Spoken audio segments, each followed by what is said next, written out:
Selamat datang di YouTube channel Dosen Amar. Hari ini kita akan membahas topik pilihan untuk arsitektur hijau, yaitu arsitektur rumah ya dan pandemi COVID-19. Nah, bagaimana sih desain rumah di masa pandemi atau setelah pandemi gitu ya. Jadi tidak hanya pada saat pandemi COVID-19, mungkin nanti bisa digunakan seterusnya jika terjadi pandemi yang lain begitu. Nah, kita langsung saja ya, apa saja sih yang harus kita siapkan, terutama untuk rumah yang sekarang, apa yang perlu kita sempurnakan, dan kalau misalnya mau desain baru, apa sih yang harus diperhatikan. Oke. Nah, indikator desain untuk desain rumah terutama untuk masa pandemi dan juga setelah pandemi, khususnya untuk COVID-19, setidaknya ada 4 hal, yaitu pengoptimalan ventilasi silang ya, penghawaan alami terutama. Kedua adalah pengoptimalan pencahayaan alami ya, kita butuh ini untuk supaya membutuhkan sinar matahari untuk membunuh kuman-kuman, virus dan bakteri yang ada di rumah, dan juga ya supaya tidak lembab juga ya, karena kelembapan itu justru lebih mempercepat penyebaran ternyata ya. Jadi kita perlu cahaya matahari itu supaya bangunan kering dan virus-virus dan kuman-kuman bisa mati oleh sinar UV dari matahari. Terus ketiga adalah perlunya ada isolasi zonasi hierarki ruang. Jadi mana yang setiap hierarki ruang, publik, semi publik, semi private dan private itu diisolasi ya, diisolasi masing-masing ya. Nanti ya, kita perhatikan bagaimana prinsipnya. Terus keempat adalah pengoptimalan ruang sanitasi. Nah, jadi perlu ruang sanitasi yang optimal ya di sini, untuk membersihkan tangan, membersihkan diri, untuk membersihkan barang-barang atau pakaian dan lain-lain. Nah, ini perlu dioptimalkan begitu. Nah, dan dikombinasikan dengan zonasi tadi ya. Nah, yang kita perlu tahu ya, kita harus mengoptimalkan ventilasi silang. Jadi ada inlet dan outlet yang bagus memang,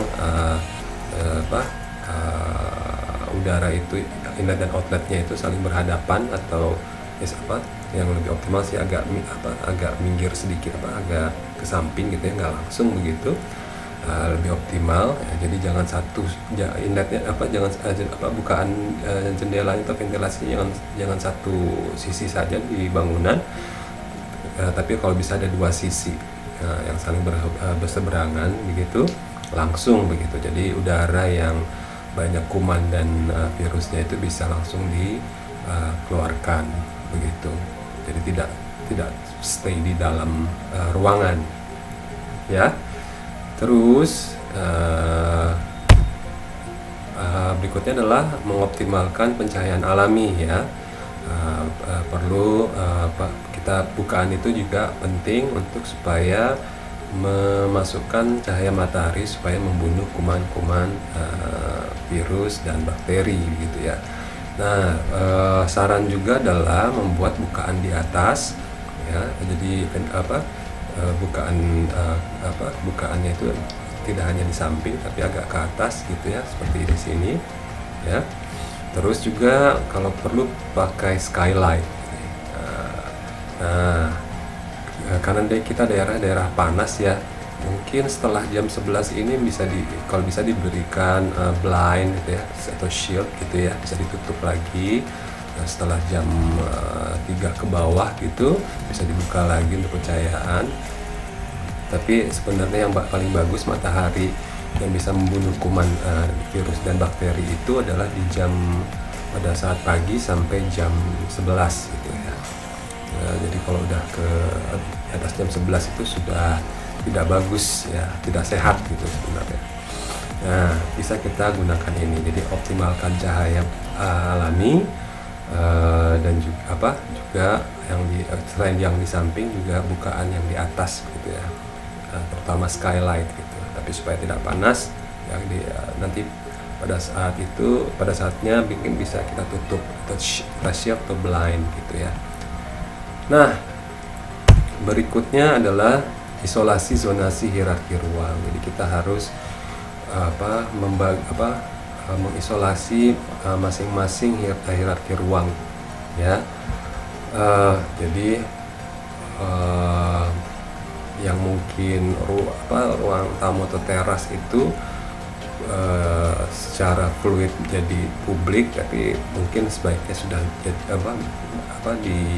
dikendalikan menjadi semi publik. Jadi orang yang masuk itu ya tidak sembarangan begitu ya, tidak bebas gitu ya, masuk ke rumah gitu. Nah, di area semi publik ini ya, jadi kalau publiknya justru dianggapnya adalah di luar dari pekarangan atau lahan dari rumah ya. Nah, terus publiknya jadi ruang tamu yang mungkin udah biasa, ruang tamu yang rumah-rumah yang biasa itu dimasukkan ke dalam. Mungkin ruang tamu itu bisa ruang tamu yang di dalam itu bisa kita gunakan sebagai living room saja, jadi tidak atau hanya untuk terbatas untuk ruang-ruang keluarga yang dikenal atau ya gimana ya, supaya kita juga butuh kontak dengan tetangga kita atau orang lain di luar.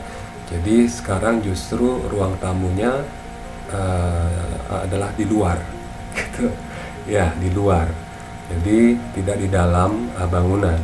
Jadi kita bisa memanfaatkan teras ya, teras atau serambi atau bagaimana. Nah, di situ adalah ruang tamunya untuk kita tetap masih bisa kontak sosial. Nah, tapi ini bisa kita harus kita kendalikan ya. Jadi ruang tamu yang di dalam mungkin sudah bisa disatukan dengan ruang tengah begitu ya. Nah, ya carport pasti ada di luar atau garasi gitu ya. Kita juga perlu taman untuk penghijauan dan juga supaya angin dan panas masuk ke dalam itu bisa tidak terlalu panas begitu, dan udaranya udara segar. Nah, setelah itu masuk ke isolasi yang kedua, yaitu yang semi private. Di situ ada ruang makan, living room, ruang tengah, taman belakang, sama ruang kerja itu opsional. Kenapa ruang kerja ada di semi private? Kalau misalnya dibutuhkan tempat ruang kerja bapak dan pasangan di situ, bapak dan ibunya bekerja di situ, bisa mengawasi anak-anaknya gitu. Ya, berarti ruang kerjanya tidak private di situ, jadi dia masih bisa mengawasi anak-anaknya. Tapi ini opsional, bisa juga dipindahkan ke ruang lebih ke private, isolasi private. Di situ kalau memang si pasangan atau bapak atau ibunya yang bekerja butuh yang benar-benar privacy gitu ya, tanpa gangguan dari anak, tanpa mengawasi si anak begitu. Nah, tentu saja ruang tidur benar-benar diisolasi di ruang private,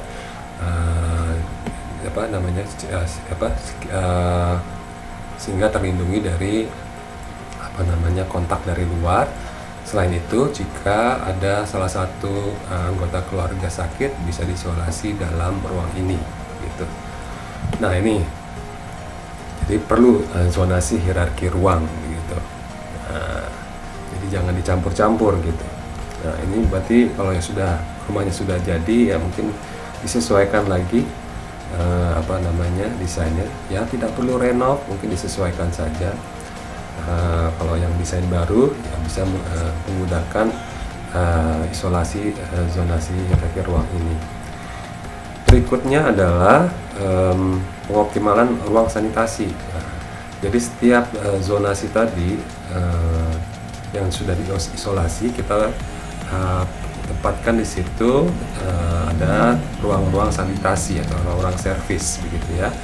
Nah, sebelum masuk ke semi public, berarti kita sudah sediakan wastafel atau keran untuk cuci, setidaknya cuci tangan dan cuci yang lain ya, barang-barang yang mungkin dari delivery. Ya, mungkin kita bisa semprot di situ, kita bisa disinfektan di situ dulu, di luar begitu ya, sebelum masuk ke ruang berikutnya gitu.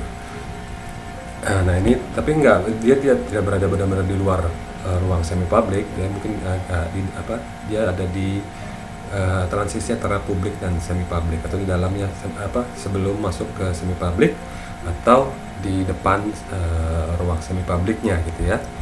Gitu. Kalau misalnya kita baru pulang, kita mau cuci dulu tangan, disinfektan barang-barang mungkin di situ, atau ada delivery, kita bisa disinfektan di situ. Nah, setelah itu masuk ke semi public. Nah, semi public sebelum masuk ke ruang yang semi private, nah di situ ruang harus ada ruang sanitasi yang merupakan ruang servis. Nah, selama ini kan ruang servis kita di belakang, kalau bisa sekarang kita gunakan di depan begitu ya. Nah, sebenarnya sih di rumah tradisional kita ada tempat cuci ya sebenarnya. Kalau di Sumatera Barat atau Riau atau di Jambi itu ada namanya cibua. Nah, cibua itu ya sekarang mungkin diserap jadi cebok gitu ya, tapi jadi konotasinya lain gitu. Tapi sebenarnya tempat cuci kaki, cuci tangan gitu ya. Pada saat pulang itu kita cuci dulu sebelum masuk ke rumah. Jadi sebenarnya rumah tradisional sudah memikirkan pandemi sepertinya begitu. Nah, di sini berarti berarti kalau di depannya berarti ada wastafel ya. Terus juga ruang cuci, baju kita itu langsung kita masukkan ke ruang cuci, kita cuci. Terus ada kamar mandi, ya mungkin toilet begitu, tidak perlu kamar mandi besar. Nah, juga dapur. Pada saat kita bawa delivery atau bawa barang belanjaan, di situ kita harus kontainernya sudah kita pisahkan begitu ya, sudah kita bersihkan dan disinfektankan. Terus terus habis itu kita keluarkan dari kontainernya, masukkan ke kontainer lain sebelum masuk ke misalnya ke kulkas atau ruang penyimpanan atau mau dikonsumsi langsung begitu. Nah, sebelum ini berarti ruang sanitasi ini atau servis ini sebelum masuk ke ruang yang semi private ya, ke ruang makan, living room, dan taman belakang dan ruang kerja begitu ya. Nah, pada saat dari semi private ke private juga kita harus gunakan wastafel atau keran gitu ya, di situ, atau kamar mandi gitu. Jadi mungkin ada sirkulasi di depannya, ada kamar mandi dan wastafel dulu, baru ke ruang tidur dan mungkin ruang kerja begitu di situ. Jadi sudah berapa kali pengecekan ya, pengendalian di sini, controlling gitu ya. Jadi tiap hierarki itu sudah ada pengendaliannya dan antisipasinya begitu ya. Nah,